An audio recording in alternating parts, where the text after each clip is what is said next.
नमस्कार दोस्तों। पिछले एक वर्ष में आपने देखा होगा कि हमारे देश के अंदर जो लेबर से रिलेटेड लॉज हैं, जो कानून है, उसमें सरकार ने बहुत सारे बदलाव किए थे। बेसिकली क्या हुआ था कि इतने सारे लेबर से रिलेटेड कोड्स थे, उसको यहां पर 4 कोड में बांट दिया। मतलब ऐसे अगर आप देखोगे तो 50 से ज्यादा आपको रूल्स, रेगुलेशन और बहुत सारी चीजें देखने को मिलेंगी। तो सरकार ने यह किया कि उसको 4 तरीके से अलग अलग लॉज में बांट दिया, जैसे कि ऑक्यूपेशनल के लिए, सेफ्टी हैजार्ड्स के लिए, मिनिमम वेज के लिए। इस तरह से 4 लेबर कोड्स में बांटा गया था। लेकिन अब क्या है कि उसको लेकर रूल्स रेगुलेशन बनाना है। मतलब कि यहां पर क्या होता है कि जो लेबर से रिलेटेड चीजें हैं वो कॉन्करेंट लिस्ट में आती हैं। तो सेंट्रल गवर्नमेंट के साथ साथ जो स्टेट गवर्नमेंट है वो अपना रूल्स को फॉर्म करेगी। तो ये जब रूल फॉर्म किया जाएगा तो बताया जा रहा है यहां पर कि 4 दिन का वर्क वीक भारत में लाया जाएगा। ये आप देख सकते हो, 4-day work week, new salary structure likely to be implemented in India under the new labor code। तो इसके अंदर क्या बदलाव की बात कही जा रही है, कब तक इंप्लीमेंट हो सकता है, क्यों यहां पर थोड़ी सी दिक्कत आ रही है, सब कुछ जानेंगे। चलिए आगे बढ़ते हैं। लेकिन उसके पहले अगर आप यूपीएससी या फिर किसी भी एग्जाम की तैयारी कर रहे हैं तो आप हमारे ऐप को डाउनलोड कर सकते हैं या फिर studyIQ.com विजिट कर सकते हैं। वहां से सारी जानकारी आपको मिल जाएगी। इसके अलावा अगर आप एमसीक्यूज अटेम्प्ट करना चाहते हैं तो मेरे इंस्टा पेज पर जा सकते हैं, वहां पर आपको सभी एमसीक्यूज स्टोरीज में मिल जाएंगे। तो चलिए देखते हैं एग्जैक्टली हो क्या रहा है, हम इसकी चर्चा कर क्यों रहे हैं। देखिए यहां पर वापस से चीजों को बताया गया है, मीडिया में काफी खबर चल रहा है कि in the beginning of the 2022, मतलब कि अगला जो फिजिकल ईयर आने वाला है, मतलब कि अप्रैल के बाद से, उसके स्टार्टिंग से हो सकता है कि भारत जो है वो 4 नए लेबर जो कोड्स हैं उसको पूरी तरह से इंप्लीमेंट कर दे। जैसे कि आपको मैंने बताया कि 4 लेबर कोड में बांटा गया है। वेज कोड हो गया, industrial relation, social security, industrial safety and welfare. तो ये जो 4 है ना, ये कानून तो पास हो गया है, लेकिन यहां पर अब इसका रूल्स रेगुलेशन ये बनाने की जरूरत है और इसको अगले फिजिकल ईयर से ला दिया जाएगा। लेकिन इसके अंदर जो चीजें लाई जाएंगी उसमें जो सबसे ज्यादा इंतजार है लोगों को, जिसका वेट है आप कह सकते हो, वो ये है कि जो वर्क कल्चर है उसमें काफी बड़ा बदलाव हो सकता है। जो सैलरीज हैं एम्प्लॉइज की, वर्किंग आवर्स हो गया, उसके अंदर बदलाव किया जाएगा। तो सबसे पहले बात आती है 4 दिन का वर्क वीक, ये कैसे पॉसिबल है। काफी लोग सोच सकते हैं क्योंकि अभी क्या चल रहा है, अभी तो 5 दिन का वर्क वीक एटलीस्ट चलता है। सैटरडे और संडे छुट्टी होती है, तो यहां पर मंडे टू फ्राइडे तो काम होता है। लेकिन जब हम बात करते हैं 4 दिन वर्क वीक की, इसमें अगर आप देखोगे तो यहां पर मंडे टू थर्सडे ये काम बताया जा रहा है और फ्राइडे, सैटरडे, संडे यहां पर छुट्टी हो सकती है। कैसे पॉसिबल है ये? देखिए यहां पर यह बोला गया है कि जो पूरा वीक का कोटा होता है, मतलब एक हफ्ते के अंदर यहां पर कितना काम करना होगा मिनिमम, वो है आपका 48 आवर्स। तो 48 आवर्स काम करने के लिए अगर आप 5 दिन तक काम कर रहे हो वीक में, तो करीब 9 से 10 घंटा आपको रोज ऑफिस में बिताना होता है, तब आपका ये 48 आवर कंप्लीट हो पाएगा। तो यहां पर ये कहा जा रहा है कि जब ये 4 दिन का वर्क वीक अप्लाई होगा तो उसमें भी आपको 48 आवर काम करना पड़ेगा। तो इसमें होगा क्या कि जो 4 दिन आप काम करोगे और लंबा आपको काम करना पड़ेगा, मतलब हर दिन यहां पर 12 घंटे आपको काम करने पड़ेंगे, तब जाकर ये आपका 48 आवर कंप्लीट हो पाएगा। तो आई होप कि ये चीज आप समझ रहे होगे कि भले ही यहां पर एक दिन कम कर दिया गया है, लेकिन एडिशनल जो आवर्स है वो आपको अपने काम में लाना होगा। ऐसा यहां पर जो लेबर मिनिस्ट्री है उनके द्वारा बताया गया है कि ये डिपेंड करेगा कि कौन सी इंडस्ट्रीज को लाना चाहती है, नहीं लाना चाहती है, और एक ऑप्शन दे दिया जाएगा वर्कर को कि क्या आप इसके अंदर आना चाहते हैं, नहीं है, वो बाद में पता चलेगा हमें। लेकिन ये कॉन्सेप्ट एक प्रकार से लाने की कोशिश की जा रही है। अब कई लोग सवाल पूछ सकते हैं इससे बेनिफिट क्या है और नुकसान क्या है। देखिए बेनिफिट यहां पर यह बताया जा रहा है, जाहिर सी बात है ना, आपको बोला जाए कि वीक में आपको 3 दिन लगातार छुट्टी होगा, तो एक प्रकार से आज के डेट में लोग उसको एक्सटेंडेड वीकेंड कहते हैं। तो यहां पर एक लीजर जो टाइम होता है ना, जो एंटरटेनमेंट का, संसाधन का, ये सारी चीजें अच्छे से मिल पाएंगी। और जो कंपनीज हैं उनको भी यहां पर लोअर ऑफिस रेंटल कॉस्ट पे करना पड़ेगा, ऐसा भी बताया जा रहा है। और जो स्टाफ है वो भी प्रोडक्टिव होगा, मोर एनर्जाइज्ड होगा। ये इसको लेकर कुछ बेनिफिट बताए गए हैं। इसके अलावा स्पेशल बेनिफिट यहां पर इंफॉर्मेशन टेक्नोलॉजी का जो सेक्टर है, आईटी सेक्टर, उसमें देखने को मिल सकता है। बैंकिंग, फाइनेंशियल सर्विसेज, यहां पर फायदा हो सकता है। 20 से 30% जो लोग हैं वो अपना और ज्यादा वर्किंग आवर्स को बढ़ाएंगे और हो सकता है कि वो लॉन्गर ब्रेक में चले जाएं, ऐसा कई सारे एक्सपर्ट्स का मानना है। लेकिन इसका कंसर्न भी है, जाहिर सी बात है कि हर चीज का यहां पर फायदा नहीं होता। आप खुद सोच के देखो कि एक दिन में लगातार 12 घंटे काम करना, क्या ये इतना आसान होगा? तो ये बहुत ज़्यादा मुश्किल हो सकता है, स्पेशली वर्कर्स के लिए। इंडस्ट्रियल सेटिंग्स में जो फैक्ट्री सेटिंग होती है, फैक्ट्रीज वगैरह, लगातार काम करते रहते हैं वर्कर्स। तो अभी के लिए अगर आप देखोगे तो यहाँ पर क्या होता है कि 3 शिफ्ट होती हैं। जो 24 घंटे फैक्ट्रीज चलती हैं वहाँ पर 3 शिफ्ट होती है, 8-8 घंटे की ऐसे। लेकिन अगर यहाँ पर 12-12 घंटे किया जाएगा सबको, तो यहाँ पर सिर्फ 2 शिफ्ट होगा।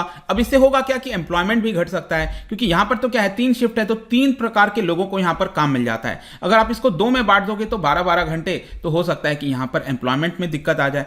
ये कुछ इंपॉर्टेंट चीजें हैं जो कि फैक्टर हमें देखना होगा, और एक प्रकार से आप कह सकते हैं जो वर्क लाइफ बैलेंस है इंसान का, उसमें भी काफी बड़ा इंपैक्ट आ सकता है। तो ये कुछ कंसर्न्स हैं। लेकिन इसके अलावा और क्या चेंजेस, जैसे कि मैं आपको बोल रहा था कि जो सैलरी है उसमें बदलाव हो सकता है। यहां पर यह बोला जा रहा है कि जो टेक होम पे है एम्प्लॉयज का, उसमें रिडक्शन आ सकता है। अब ये कैसे होगा? देखो, यहां पर नए वाला जो कानून आने वाला है, जो नए वाले रूल्स आने वाले हैं लेबर लॉज के अंदर, उसमें काफी बड़ा बदलाव किया जाएगा। जो बेसिक पे है और जो प्रोविडेंट फंड है, आपने पीएफ के बारे में सुना होगा ना, जो आपका सैलरी होता है उसके बेसिस पर कहीं ना कहीं कैलकुलेट किया जाता है। उसमें एम्प्लॉयर्स भी कंट्रीब्यूट करता है और आपकी जो सैलरी है उसमें से भी कट जाता है और वो आपके फ्यूचर में काम आता है। तो सरकार अब ये तैयारी कर रही है कि अभी प्रेजेंट में जो आपको सैलरी मिलती है उसमें हो सकता है थोड़ा सा रिडक्शन आ जाए, लेकिन एक प्रकार से आपका फ्यूचर सिक्योर करने के लिए, मतलब आप जब रिटायर हो, जब आपके पास काम नहीं है, तब आपके पास अच्छा खासा पैसा बचा रहे और आपको आगे चलकर कोई दिक्कत ना हो, ऐसी यहां पर कोशिश की जा रही है। और इसीलिए बोला जा रहा है कि हर महीने जो भी सैलरी मिलती है आपको, उसमें रिडक्शन होगा, लेकिन जो प्रोविडेंट फंड का कंट्रीब्यूशन है उसमें यहां पर बढ़ोतरी हो जाएगी। बेसिकली क्या है ना कि आज के डेट में क्या होता है कि जो कंपनीज हैं वो ज्यादातर क्या करती हैं, आपका जो भी टोटल कॉस्ट है, आपने सीटीसी के बारे में सुना होगा, कॉस्ट टू कंपनी क्या, आपका जितना भी एक्सपेंस आता है कंपनी के लिए उसको हम कॉस्ट टू कंपनी कहते हैं। सैलरी, अलाउंस, सब कुछ मिलाकर बेसिक पे सब कुछ जो होता है ना, उसको कॉस्ट टू कंपनी कहा जाता है।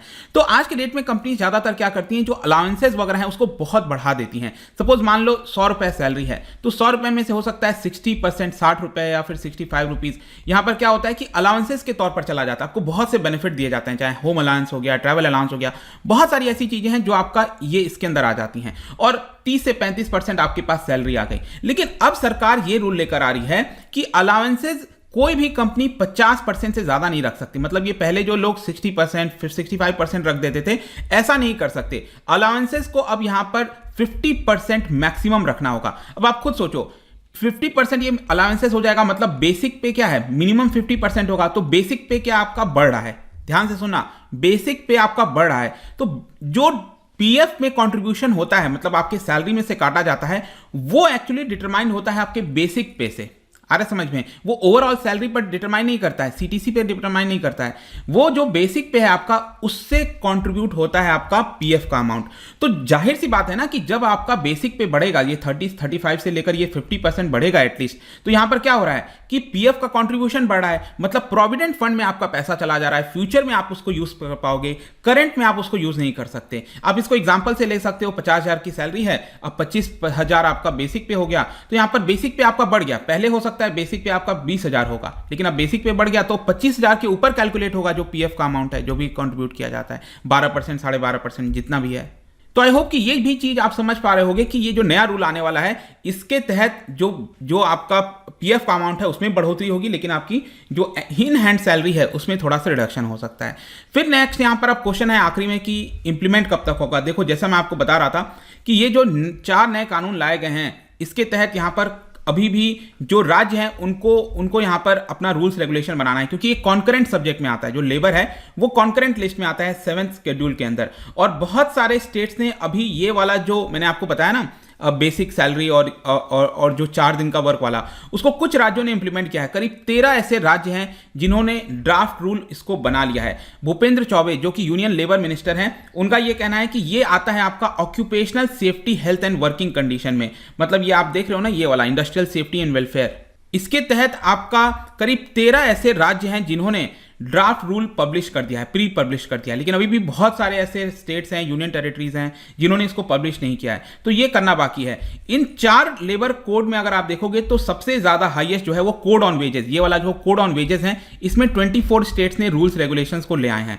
ठीक है, बाकी दूसरे नंबर पर है इंडस्ट्रियल रिलेशन, जहां पर 20 स्टेट्स ने ले आए हैं, और फिर है आपका जो सोशल सिक्योरिटी, 18 स्टेट्स ने ले आए हैं। ठीक है, ये 18 स्टेट्स ने लाए, लेकिन अभी भी ये वाला जो है इसको सिर्फ 13 राज्यों के द्वारा लाया गया है। अभी बहुत सारे राज्य हैं जिनको ये पब्लिश करना बाकी है, तो जब ये पब्लिश हो जाएगा तो अगले साल फिजिकल ईयर से ये सारी चीजें इंप्लीमेंट हो पाएंगी। आई होप कि इस वीडियो के माध्यम से ये जो पूरा कॉन्सेप्ट था वो आपको समझ में आ गया होगा। जाने से पहले एक इंटरेस्टिंग क्वेश्चन, क्या बता सकते हो कि which country has become the first in MENA region? आपको पता है ना, जो मिडिल ईस्ट हो गया और जो नदर्न अफ्रीका हो गया, पूरा जो रीजन होता है आपका, उसको मीना रीजन कहते हैं। वहां पर कौन सा देश पहला देश बना है जिसने प्राइवेट सेक्टर के अंदर पेड पेरेंटल लीव की बात कर रहा हूं। पेरेंटल में मतलब कि वाइफ और हस्बैंड दोनों आ सकते हैं। तो पेरेंटल लीव जो है यहां पर इंट्रोड्यूस किया है कंपलसरी प्राइवेट सेक्टर के अंदर। कौन सा वो देश है पहला? इसका राइट आंसर आपको पता ही है, मेरे इंस्टाग्राम पर तो मिलेगा ही। वहां पर अगर आप नहीं हो कोई बात नहीं, टेलीग्राम से भी ले सकते हैं इसका सही उत्तर। मैं कई सारे एमसीक्यूज यहां पर डालता रहता हूं, स्टोरीज के फॉर्म में आप जाकर प्ले कर सकते हो। बाकी अगर आपको पीडीएफ चाहिए तो टेलीग्राम पर आइए, अलग अलग सोशल मीडिया पर भी आप जुड़ सकते हैं। साथ ही साथ यूपीएससी या फिर किसी भी एग्जाम की तैयारी कर रहे हैं, आप हमारे ऐप को डाउनलोड कर लीजिए। आई होप कि वीडियो आपको पसंद आया होगा। मिलता हूं आपसे next time. Till then, thank you very much, see you soon.